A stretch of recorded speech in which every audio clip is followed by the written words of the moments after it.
So welcome back to the channel guys. आज हमारे सामने है टीवीएस की एंटॉर्क और इस तरफ खड़ी हुई है यामाहा की रेज ER या फिर रेजर डार, whatever you wanna call. So आज हम इन दोनों गाड़ियों का कंपैरिजन करने वाले हैं। इनके बीच में ड्रैग रेस भी हो चुका है, वो वीडियो भी आपको इसी चैनल पे देखने को मिल जाएगा। और आज हम इस दोनों गाड़ियों के फीचर्स के बारे में बात करेंगे। तो सामने से अगर शुरू करेंगे तो एंटॉर्क में आपको यहाँ पे देखने को मिल जाएगा डुअल जो DRL सेटअप है वो, और इसके ऊपर में थोड़ा एक मॉडिफिकेशन हुआ है, लेकिन अंदर से ये वाइट कलर का ही DRL हुआ। नीचे आप आओगे तो यहाँ पे आपको रेड कलर्ड एलॉयस दिखने को मिल जाएंगे। और अगर टायर प्रोफाइल की बात करूँ तो ये है 12 इंच का टायर। वही कौन है ये लोग, कहाँ से आते हैं? वही अगर आप रेज ER में देखोगे तो इसमें भी आपको सामने यहाँ पे LED हेडलाइट, और अगर DRL की बात करूँ तो यहाँ पे आपको Y शेप का DRL मिल जाता है, जो कि सिग्निफाई करता है यामाहा के Y को। और अगर नीचे आओगे तो इसमें भी आपको मिल जाएगा एलॉयस, लेकिन इसमें आपको कलर नहीं मिलता, नॉर्मल ब्लैक कलर का ही एलॉय मिलता है। और उसके साथ साथ डिस्क ब्रेक यहाँ पे भी मिल जाता है, और इसमें जो अदर साइड है वहाँ पे डिस्क ब्रेक देखने को मिलेगा।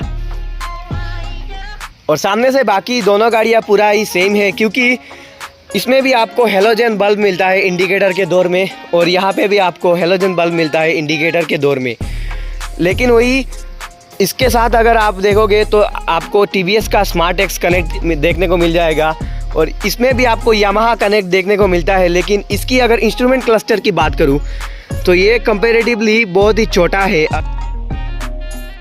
अगर मैं आपको एंटॉर्क की इंस्ट्रूमेंट क्लस्टर के बारे में बताऊँ तो, क्योंकि आप अगर देख सकते हो इसका साइज़ देखो और एक बार इसका साइज़ देख लो, दिन और रात का अंतर है। और इसमें आपको इनबिल्ट हैज़ार्ड लाइट का स्विच मिल जाता है, और राइडिंग मोड्स भी मिल जाता है, वॉइस असिस्टेंट भी मिल जाता है, और इसी स्विच में आपको जो स्टार्टर है वो भी मिल जाता है। और उसके साथ साथ इस गाड़ी में आपको किल स्विच का फंक्शन भी देखने को मिल जाता है।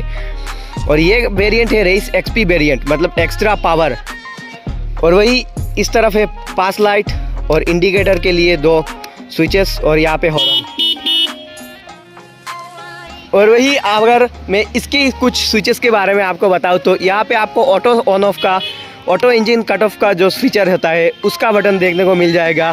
उसी के नीचे यहाँ पे इंजन स्टार्टर का बटन देखने को मिल जाएगा। और दोनों ही गाड़ियाँ जो side stand engine cut off के साथ आती है, लेकिन इसमें आपको इंजन किल स्विच का कोई फंक्शन देखने को नहीं मिलता। और उसके साथ साथ तो आप इसमें इनबिल्ट कोई हैज़ार्ड का भी सिस्टम नहीं आता है।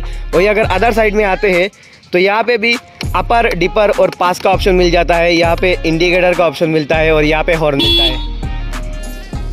और अगर थोड़ा पीछे आओ तो आप देखोगे इसमें कंपैरेटिवली एंटॉर्क के कंपैरेटिवली ये जो फुटबोर्ड है वो थोड़ा सा बड़ा मिलता है, और बाकी सब कुछ दोनों का सेम ही है। लेकिन अगर थोड़ा और पीछे आओगे तो सिर्फ एक ही डिफरेंस देखने को मिलेगा, इसका जो पीछे का व्हील है वो कंपैरेटिवली एंटॉर्क के मुकाबले थोड़ा छोटा पड़ता है, क्योंकि एंटॉर्क में आपको पीछे मिल जाता है 12.5 इंच का व्हील। वही अगर आप रेज ER के बारे में बात करोगे तो इसमें आपको मिलता है, कहाँ लिखा हुआ है, यहाँ पे आपको सिर्फ 12 इंच का व्हील देखने को मिलेगा।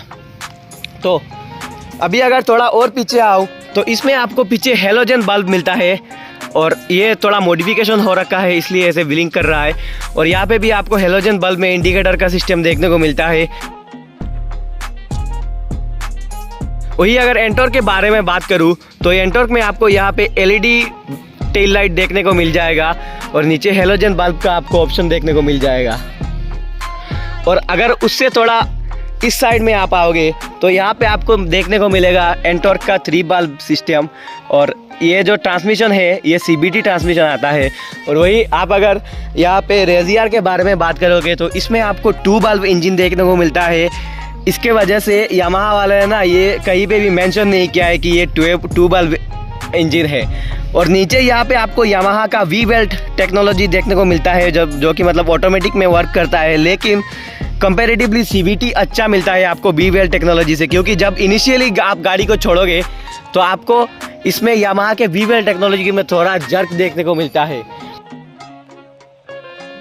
और अगर बाकी चीज़ों के बारे में बात करूँ तो बाकी सब कुछ सेम ही है। बस इन दोनों का जो डिफरेंस था मैंने आपको वो दिखा दिया है। और अगर पावर फिगर्स के बारे में बात करूँ तो इसमें आपको मिल जाता है 10 bhp का पावर, उसके साथ साथ 10 Nm का टॉर्क।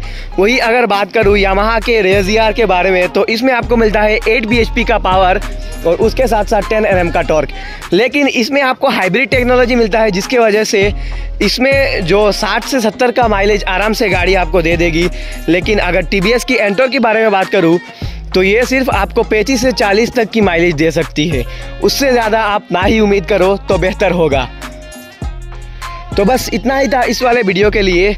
अगर वीडियो पसंद आया हो तो एक लाइक ज़रूर कर देना और ऐसे ही और वीडियोस देखने के लिए इस चैनल को भी सब्सक्राइब कर देना। और इन दोनों गाड़ियों के बीच में अगर आपको ड्रैग रेस देखना हो तो आप इसी चैनल पे जाके चेकआउट कर सकते हो।